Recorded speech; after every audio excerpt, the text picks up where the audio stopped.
Lowell, Massachusetts never pretended to be gentle. In October, the river moved like tarnished steel beneath the old mill bridges. In November, the wind pressed itself into brick and mortar as if trying to remember the hands that once ran looms there. And in winter, especially winter, Lowell became a museum of endurance.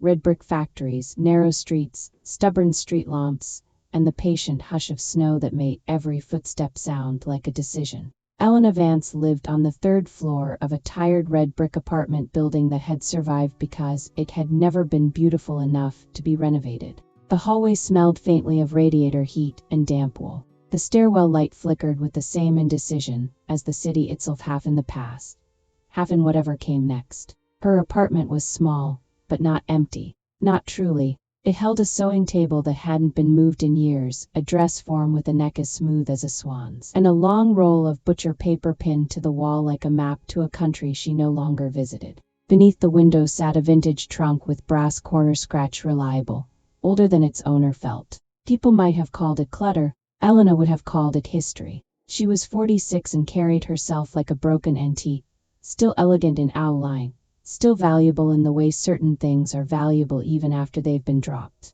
Her hair was usually pinned up without vanity, as if time had become something she wore rather than something she styled. She didn't cry often, not because she was strong, cause tears required permission, and Elena had forgotten how to grant it. There had been a snowy night 3 years earlier, the kind that turns roads into white guesses, the kind of night that makes even confident people drive with their shoulders lifted, bracing for impact that might not come. Something happened on that night, something the city didn't need to name out loud for it to remain real. The result was absence, her husband gone, her world rearranged without asking. And Elena once made evening gowns that looked like they belonged under chandeliers, began living under a ceiling fan that wobbled when it spun. The tremor in her hands was subtle. Most people wouldn't notice unless they were watching for it.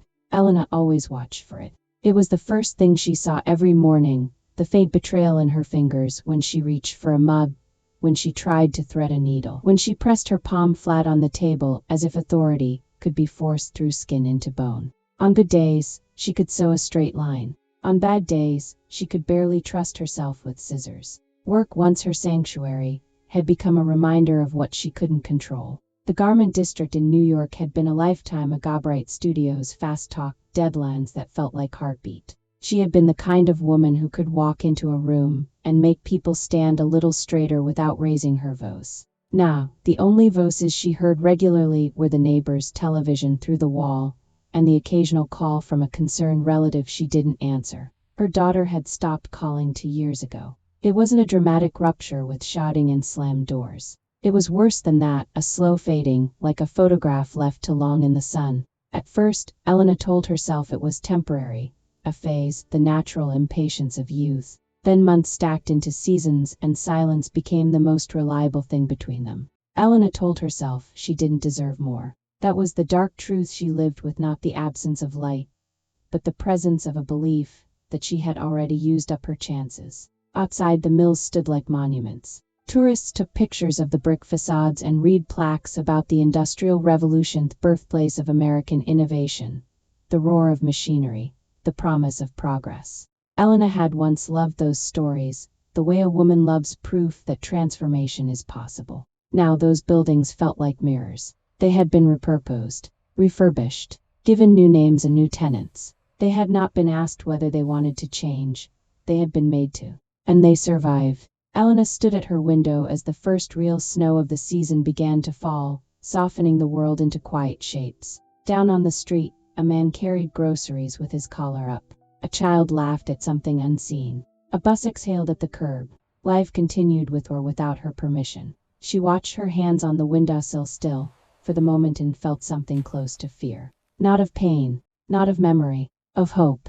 Because hope was the most dangerous thing a person could pick up after losing everything. It was the one thing that could fall and break all over again. And yet, in that old brick city that never pretended to be gentle, winter kept coming. So did morning. So did Elena, still here, still breathing, still surrounded by the tools of a craft she hadn't abandoned so much as pause, waiting for the right reason to begin. She didn't know it yet, but Lowell was about to deliver her one. The package arrived on a Tuesday, the kind of gray Lowell morning that made the Merrimack look like it had forgotten its own name. Elena heard the buzz from downstairs and almost ignored it. She was learning the math of silence, how to let the world knock without answering. But the buzzer kept insisting, sharp and impatient, until she pulled on a cardigan and went down the stairs with one hand on the rail, as if the building itself might shift under her. In the lobby, the delivery driver stood with a cardboard box braced against his hip. He wore a knit cap damp with sleet, his expression already moving on to the next stop.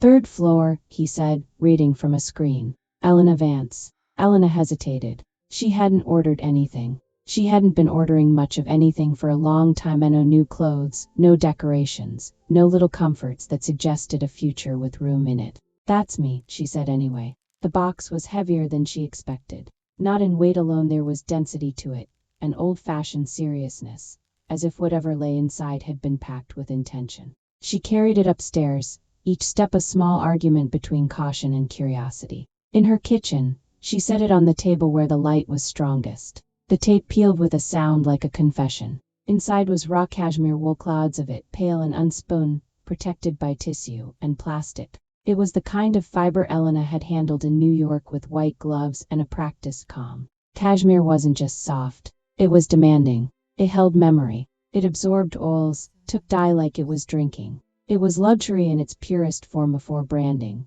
before price tags, before it became something a customer touched in a store without knowing where it had begun. Elena's fingers hovered over it. She didn't touch it first. Then she did. The wool yielded under her skin like warm breath. For an instant, she felt her old self racing an automatic inventory of texture and possibility, the mental catalog of weaves, drape, and finish. She saw, without trying, what it could become: a shawl that fell like water, a coat that moved like a promise, a dress that didn't just fit a body but honored it.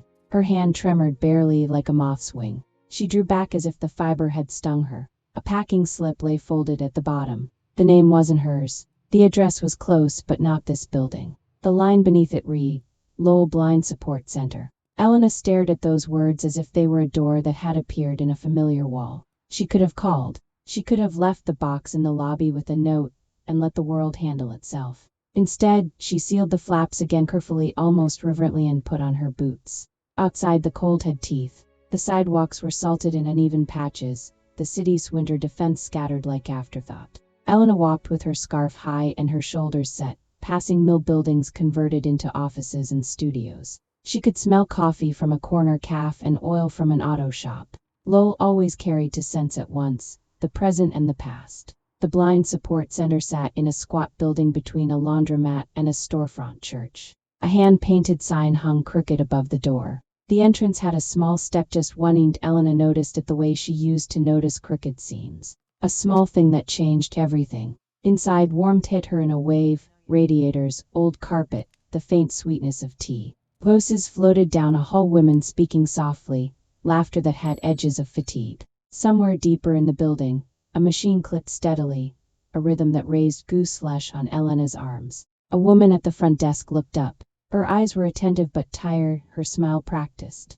"Can I help you?" Elena placed the box on the counter. "This was delivered to my apartment by mistake." The woman's face brightened with relief. "Ah, thank goodness. We've been waiting for that shipment." She called down the hall, and footsteps approached, slow, measured. Two women entered the lobby. One carried herself with the careful confidence of someone navigating by memory. The other moved with her hands slightly forward, fingertips brushing the air as if it were a surface. Elena watched, surprised by the grace in their movements. Not helplessness. Adaptation. They spoke to the receptionist about a workshop schedule, about loom time, about a buyer who wanted more of the same. Elena heard the words and felt something tighten in her chest, an instinct, sharp and familiar. Because tucked behind them, visible through an open door, were looms. Old ones. Misaligned. The kind that produced fabric like an apologethan, uneven, resigned.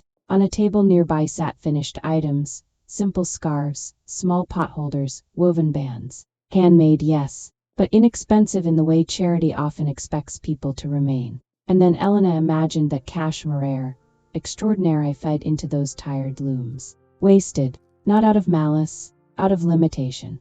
She stood in the lobby as if the building had shifted around her, as if fate had placed something delicate in her hands and dared her to either return it untouched or finally use what she knew. The women moved past her, talking quietly, and Elena realized with a start that the clicking she'd heard wasn't just a machine. It was a heartbeat. And somewhere beneath the ache of memory, beneath the caution she wore like armor, her professional pride long dormant, not dead, lifted its head. Elena swallowed. She had only come to return a package. But she left the front desk still standing there, her hands resting lightly on the box, as if she could feel the future through cardboard. Elena tried to leave as if she'd never seen the looms. She stepped back into the cold, letting the door thud shut behind her, and told herself the same thing she'd told herself about every invitation life had offered since that snowy night. Not my fight, not my responsibility, not my risk. But Lowell had a way of echoing your thoughts back to you. The next day, she returned claiming it was only to make sure the cashmere had been logged properly. The day after that, she walked past again without going in. The day after that, she paused outside long enough to hear the familiar clicking through the walls, like a needle tapping a thimble. On Friday, she finally stepped inside and walked straight into injustice wearing a polite smile. In the small lobby, a young woman stood near the desk, her shoulders lifted in the strained posture of someone trying not to cry. She couldn't have been older than 24. Her hair was pulled into a tight bun, and her white cane leaned against her leg as if it, too, was waiting for permission to do its job.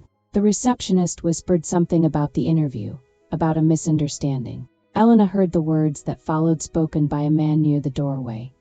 His voice too loud for the size of the room. "It's just we're not set up for this," he said. "No accessible entrance. No appropriate layout.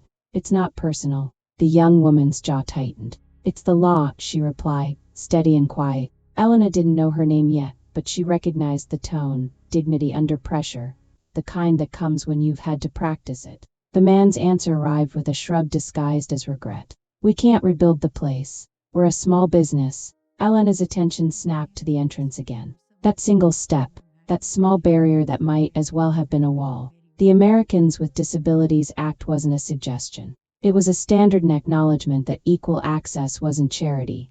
It was civil rights. Ramps, clear pathways, braille where information mattered. Not perfection, but effort. The kind of effort that said, "You belong here." The man left quickly, relieved to escape the discomfort of his own refusal. The young woman remained, still holding her composure with both hands. "Are you okay?" the director asked gently, placing a steadying hand near her shoulder without touching. "I'm fine," she speaks. "That's what people say when they're used to being the one who absorbs the blow. They'll find something else." Something in Elena flared, an old, sharp instinct she'd once used in boardrooms and ateliers. Not pity, not outrage for show. A clean, unyielding sense of wrongness. The director turned and noticed Elena lingering. "Elena Vance," she said, recognizing her from earlier visits. "I'm Ruth. I run the center." Elena nodded once. "I saw your looms." Ruth's face held a careful hope, like someone who'd learned not to reach too quickly. "We do what we can," she said. "The women are talented, but equipment, training resources are limited." The young woman shifted her grip on her cane. "Talent isn't the problem," she said softly. "It's the world." Ruth hesitated, then took a breath. "Would you consider helping? Even a few sessions. You have experience. We could use guidance." Elena felt the familiar tightening in her hands, the fear of being seen trying and failing. "I can't," she said quickly. I'm not who I used to be." Ruth didn't argue. She simply looked at Elena the way the mills looked at the river, with patience and history. Elena's gaze returned to the young woman. "What's your name?" Elena asked. "Maya," she answered. Elena repeated it in her mind, as if naming made it real. She had believed her own darkness was the whole world. But here was Maya, blocked by a single step and 100 quiet refusals, still standing upright. Elena exhaled slow. "I'll teach," she said at last. "Th word a decision. But not for craft fair scraps.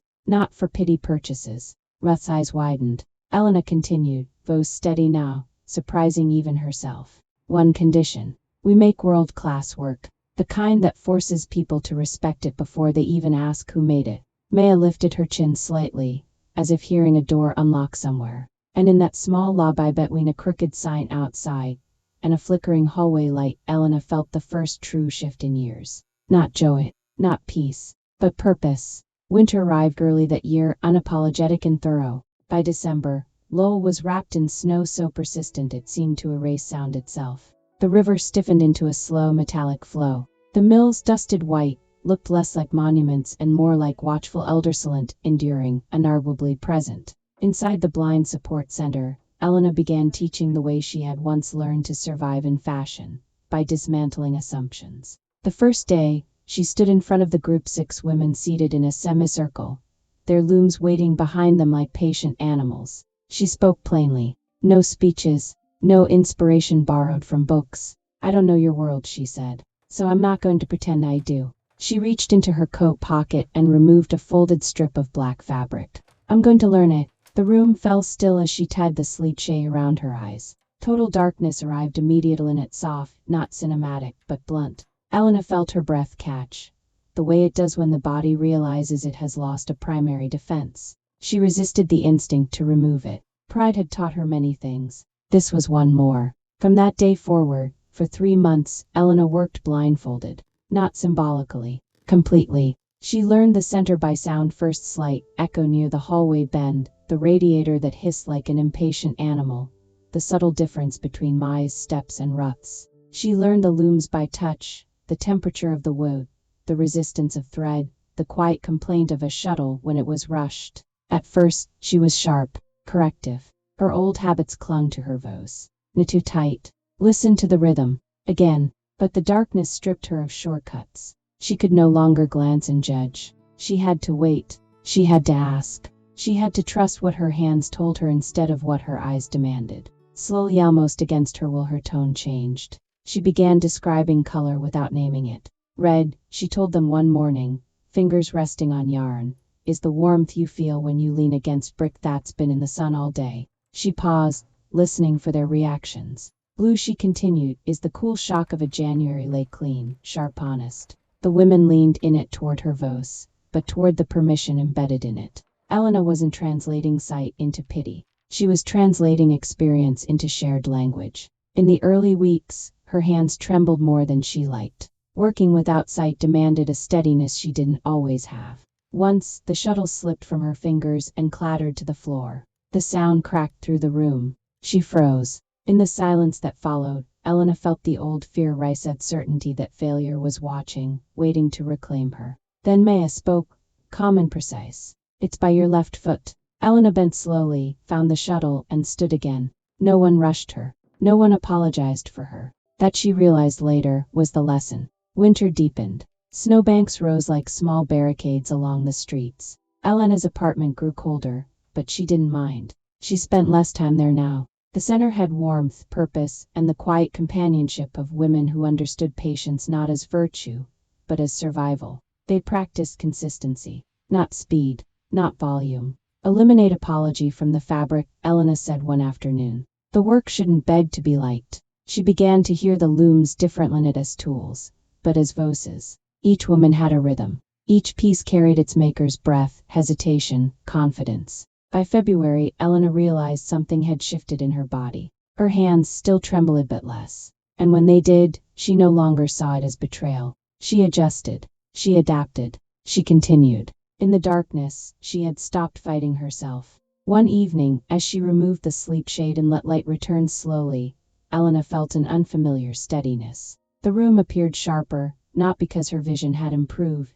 but because her perception had. The women were no longer students. They were artisans, and Elena, so afraid of what she had lost, understood that she had been given something else entirely. A new way of seeing, not despite the darkness, because of it. Spring didn't arrive in Lowell so much as it negotiated its way in. March came first, raw and impatient, snow melting into gritty rivers along the curb. Then April softened the edges. Patches of earth reappeared like shy confessions. By May, the city began to smell faintly of wet leaves and possibility, and the Merrimack carried sunlight again, as if it had finally agreed to move forward. Inside the center, Elena loosened the sleepshade routine. Not because the work was done, but because the women had built something sturdier than technique. They had built trust. They were in the middle of preparing a small collection, scarves and wraps with clean lines, precise tension, and finishes that looked like they belonged in a gallery, not a donation bin. Elena had stopped speaking about making do.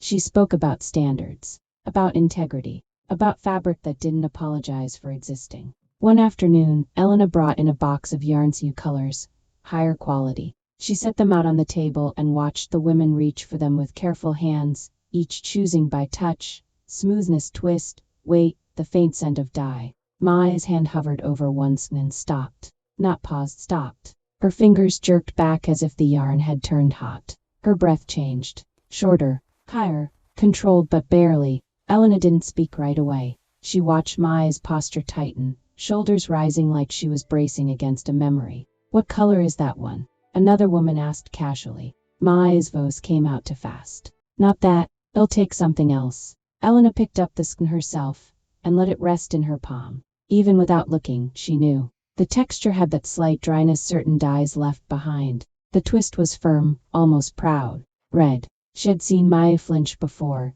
in smaller ways when someone mentioned a warning light, when a radio played a certain kind of alarm-like tone. Elena had filed those moments away, not as flaws but as information. Now, in the gentler light of spring, the information finally formed a shape. Elena placed the red yarn back on the table, but she didn't push it toward Maya. She didn't make it a test. Instead, she said softly, "You don't have to touch anything you don't want to." Maya didn't answer. Her fingers curled around the handle of her cane as if it could anchor her to the present. The room grew quiet and awkward, just attentive. The other women resumed their work with the respectful ease of people who understood that some stories belong to their owners alone. Elena waited until the afternoon thinned out and the looms slowed, until only she and Maya remained in the workshop space. The building settled into its late-day hum, radiator clicks fading, footsteps in the hall, a distant kettle. Elena sat across from Maya at the table, hands folded. "I'm not going to guess," Elena said. "But I'm going to ask. Is there a reason red feels difficult?" Maya's mouth tightened then softened, as if she'd been holding a door shut, and finally admitted she was tired. "It was a tragic night," Maya said. 2 words that carried the weight of an entire life. Elena stayed still. She didn't reach. She didn't fill the silence. Maya continued, voice steady but far away. "When I was a kid there was an emergency. The kind people talk about later like it happened to someone else. After that my world changed. My family didn't come back from it." She did not describe it. She didn't have to. The way her fingers had recoiled from the yarn said enough. Elena felt something press behind her ribs, an ache she recognized, not identical, but familiar in its shape. Loss didn't need matching details to be understood. It only needed honesty. "I'm sorry," Elena snit as a reflex, but as a fact. Maya's shoulders lifted in a small, exhausted shrug. "Everyone says that. And it's kind. But the color doesn't care." Elena nodded. "No," she agreed. "It doesn't." She reached for the red yarn again, and placed it beside her own hands. "What if," Elena said, carefully, "we don't treat it like a symbol of what happened? What if we treat it like a material? A tool? Something you're allowed to reshape?" Maya swallowed. "I can't. Not today," Elena said. "Maybe not tomorrow." She let her fingers rest on the skin, not gripping it, just acknowledging it. "But I can," Elena added. "And if you want, you can sit here while I work. No touching, no pressure, just being near it without it owning the room." Maya didn't move for a long moment. Then she sat down slowly, as if sitting were its own act of courage. Elena began to weave. Not fast, not for performance. She wove the way spring moves through a city, patiently, insistently, one small change at a time. She talked while she worked, not about tragedy, but about structure. How a deep red can hold light. How a single shade can shift depending on what sits beside it. How strength isn't always loud. Days passed. Then weeks. Maya returned to the table again and again, sitting closer each time, listening to the shuttle's soft click, breathing through the moment where her body wanted to flee. One morning in May, without warning, Maya reached out. Her fingertips touched the red yarn barley. She flinched, then stopped herself. "Stay." Elena didn't celebrate. She didn't speak. She simply kept weaving, letting the fabric grow between them, a deep red shawl, steady and unafraid, transforming thread by thread from something that once meant pain into something that could mean endurance. Outside, the trees finally blossomed, and inside the quiet room, Maya learned slowly, truly, that the past could be honored without being obeyed. By early summer, the work began to travel farther than the center's walls. It started small. A boutique owner from Salem, who wandered in after a local newspaper mention. a university staffer who bought 2 wraps for gifts and came back for more, a photographer who asked to shoot the looms because the process is the story. Each time, Elena watched the women accept the attention with cautious pride, as if praise were a surface that could crack if held too tightly. And then the first serious inquiry arrived, a message from a Boston curator who wanted to feature the silent weave collection in a regional makers exhibition. Ruth read the email twice, hand over her mouth. Maya listened still and said, "Do they mean us?" They did. The center buzzed with a new kind of energy edged with fear. Orders were no longer symbolic, they had numbers, deadlines, buyer expectations. The women worked with a steadiness that surprised even them. Elena pushed for excellence, but not at the cost of their dignity. Then the tension arrived, dressed as a warning. A legal aid attorney, Ruth, well-meaning, practical, careful, asked for a meeting. She sat with them at the front desk, flipping through printouts and speaking in the measured tone of someone who has seen dreams get accidentally crushed by fine print.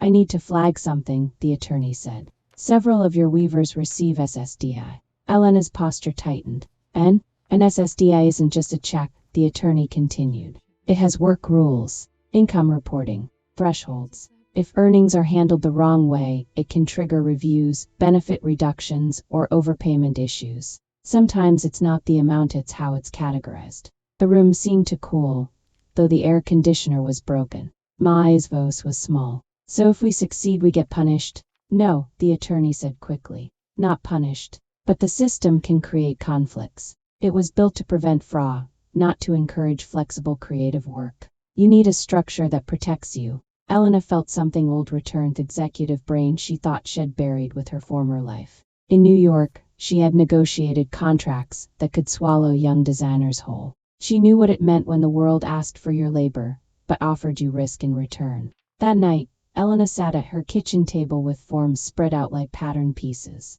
She didn't sleep. She read and annotated until the radiator clicked toward morning. The solution needed to do 2 things at once: allow the women's work to be valued and prevent that value from becoming a trap. On Monday, she walked into the center with a folder and a steadiness that startled Ruth. "We're forming a nonprofit," Elena said. "A 501c3. Ruth blinked. "That's a lot." "It's also protection," Elena replied. "A 501c3 can run programs and training. It can receive grants and donations. It can sell goods in support of its mission without turning the women into employees overnight. We can design stipends and supports carefully, with proper reporting, and get professional guidance so no one's benefits are jeopardized by a bookkeeping mistake." Maya frowned slightly, concentrating. "So the organization earns," she said slowly, "and the mission protects the people." "Yes," Elena said. "We build a legal home for the work so the work doesn't endanger your lives." There was silence,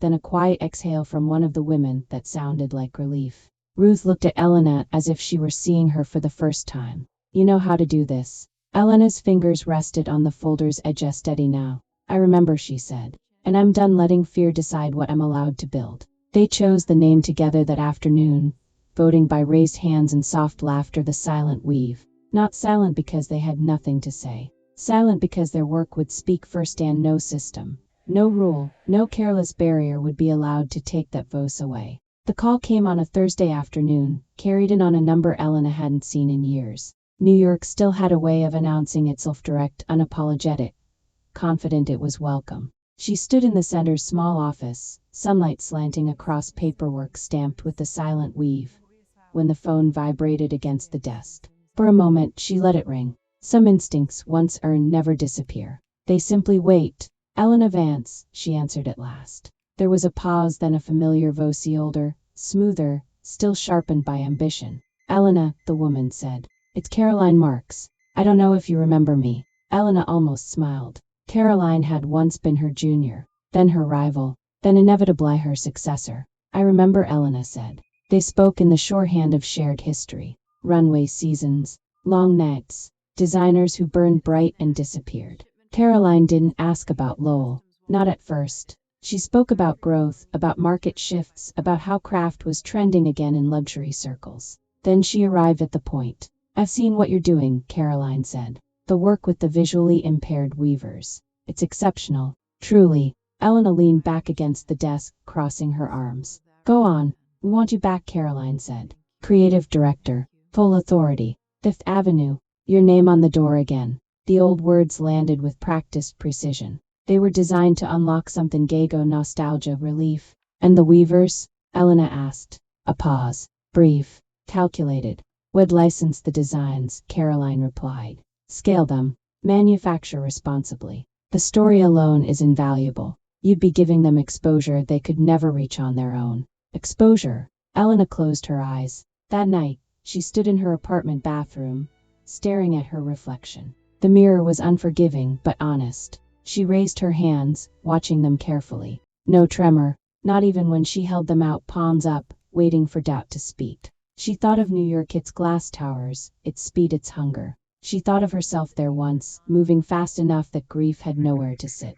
Then she thought of Lowell, of Maya's fingers steadying over red yarn, of looms clicking like quiet resolve, of women who had learned to claim space without apology. She returned the call the next morning. I'm honored, Elena said. Truly. Caroline exhaled, already hearing yes. But I'm not for sale, Elena continued. And neither is their work. Caroline's voice cooled. You're turning down legacy. Elena smiled softly. No, she said. I finally figured out what mine is. When she hung up, the room felt lighter, not because she'd chosen safety, but because she'd chosen alignment. Later that day, she walked through the workshop as the women worked. Maya looked up, sensing something. Everything okay? She asked. Elena nodded. Better than okay. She watched their hands, confident now, unafraid of quality, unashamed of ambition. She realized that the mirror she'd been standing in front of wasn't glass at all. It was them. And for the first time in years, Elena didn't wonder what she had left behind. She knew exactly where she was meant to stay. By late summer, the silent weave had outgrown the center's walls. They needed a venue for the show, something that could hold an audience, honor the work, and make a statement without saying statement out loud. Elena walked through converted mill galleries and hotel ballrooms, but everything felt either too slick or too small, as if the space would swallow the story instead of carrying it. Then she saw St. Bridget's, an 18th-century church on a slight rise, weathered clapboards and hand-hewn beams, its bell tower leaning just enough to look human. It wasn't grand in the way cathedrals are grand. It was grand in the way history is quiet, stubborn, and still standing. Inside, the air smelled like old wood and candle wax. Light poured through stained glass in slow colors, painting the worn floor in patches of blue and gold. Elena could already hear it hush before music, the audience's breath, the soft click of a shuttle translated into something sacred. It's perfect, Ruth whispered beside her. Elena nodded once. It's honest. They requested a meeting with the church management committee for people seated at a long table, folders stacked neatly, polite smiles arranged like furniture. Elena explained the show, a sensory opening, a collection woven by women with visual impairments, proceeds supporting training and accessibility work through their 501c3. The committee listened with practiced warmth, until Elena said, We'll need an accessible entrance. A ramp, temporary if necessary, but compliant. The warmth shifted. One man cleared his throat. This is a historic structure. A woman with careful pearls added, any alteration affects architectural integrity. We can't attach something permanent to the facade. Elena kept her voice even. A temporary ramp can be freestanding. No drilling, no permanent modification. Another committee member leaned forward. Even temporary, it changes the appearance. We have preservation guidelines. Ruth's hands tightened in her lap.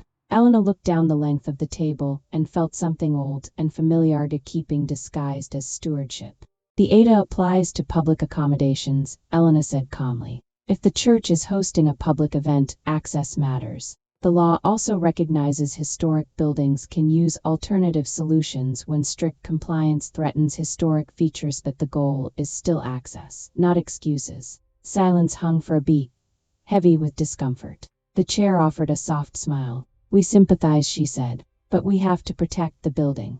Elena heard the subtext, protect the building from people. She left the meeting without raising her voice, but her resolve was firm enough to feel like steel underskin. Outside, the late summer air smelled of cut grass and distant river water. The church bell rang once, a clean note that felt almost like a dare. The next week, Elena did what she had learned in both fashion and survival. She built a coalition.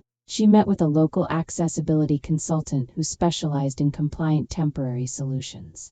She spoke to the city's historical commission about approved non-invasive ramps. She sat with an ADA-focused advocacy group in Lowell and listened more than she spoke. She invited neighbors, small business owners, and former mill workers, people who understood that Lowell's history was built on labor, not decoration. When the committee received letters measured respectful, relentless, their resistance began to look less like tradition and more like stubbornness. A local paper ran a short piece, "Nonprofit seeks accessible venue for sensory fashion event." The headline didn't accuse. It didn't need to. The question inside it did the work.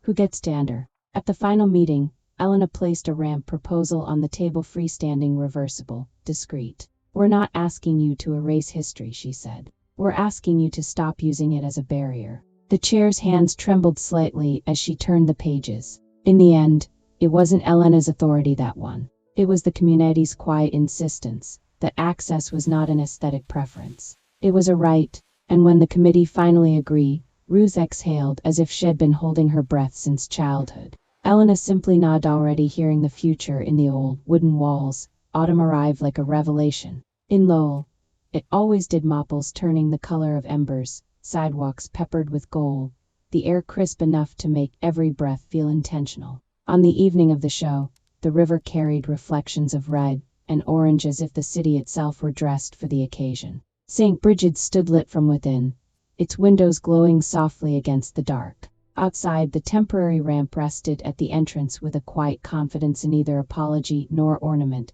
simply proof that someone had chosen inclusion over inconvenience. Inside, the pews had been rearranged, a runway simple, clean-cut through the center, aisle like a line drawn through history. On each seat lay a black sleepshade, neatly folded, and a card printed in raised lettering in Braille. "For the first 10 minutes, we invite you into the world of touch and sound." The audience filed in: artists, city officials, boutique owners, teachers, neighbors who'd never attended a fashion show in their lives. They whispered, curious, uncertain, respectful. Elena watched them from the side aisle, her heart steady in her chest in a way it hadn't been in years. Ruth stood near the entrance, greeting people, her eyes shining. Maya waited backstage with the other weavers and models, hands resting on fabric like prayer. When the last guest sat, the lights dimmed. A hush settled over the church, deep and old, as if the building remembered every quiet confession ever spoken within its walls. Elena stepped forward, not to center stage but to the side,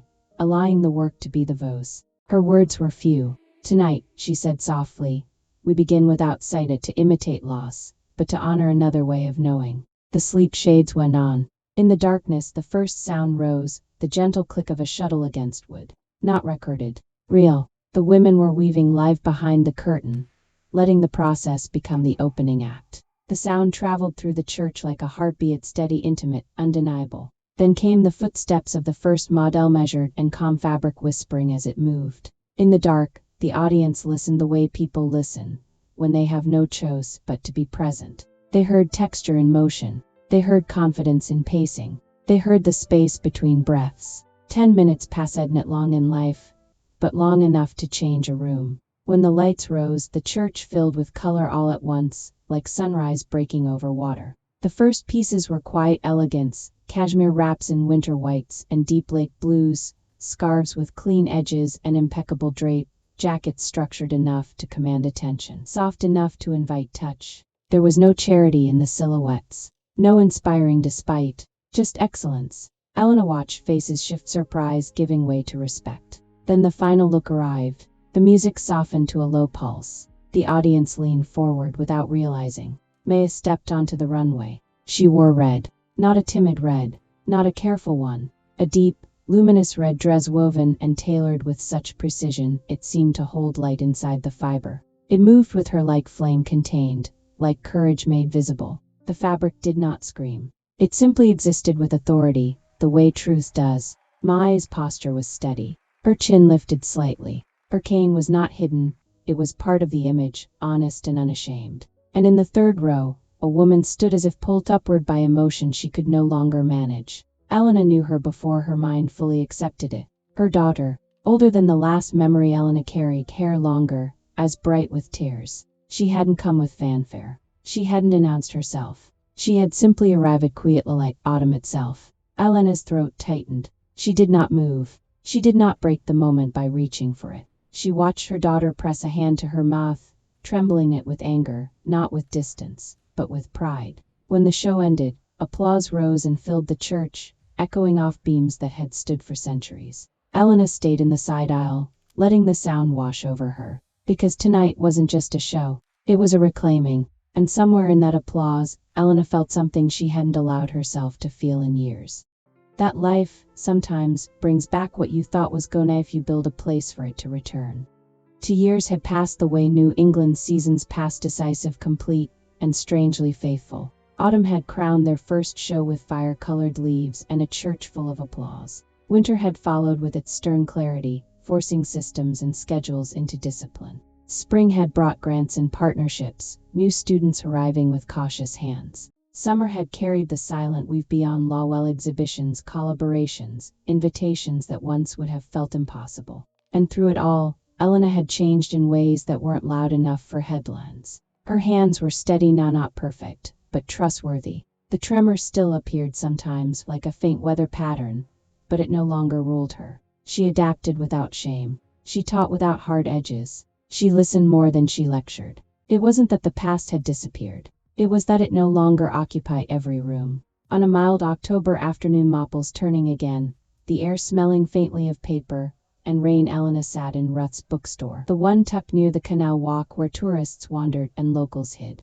The store was narrow and deep, lined with used novels, memoirs, and history books that smelled like patience. A pendulum clock hung near the back wall, its swing steady enough to make time feel like something you could live alongside rather than chase. Elena liked that clock. It didn't rush. It didn't apologize. It simply marked what was true. In front of her was a notebook, cream paper, stitched binding into fountain pen she'd once been too afraid to use. There was also a small stack of letters from donors and students, folded neatly, each one carrying its own quiet testimony. Because of the training I applied. Because of the ramp I attended. Because you didn't lower the standard, I stopped lowering myself. Ruth moved between shelves, humming under her breath as she arranged new arrivals. Maya had been in earlier that morning, stopping by with a familiar confidence. She had placed a folded red shawl on the counter. Red shawl, the one that had begun as an experiment and become a victory. For the window display, Maya had said.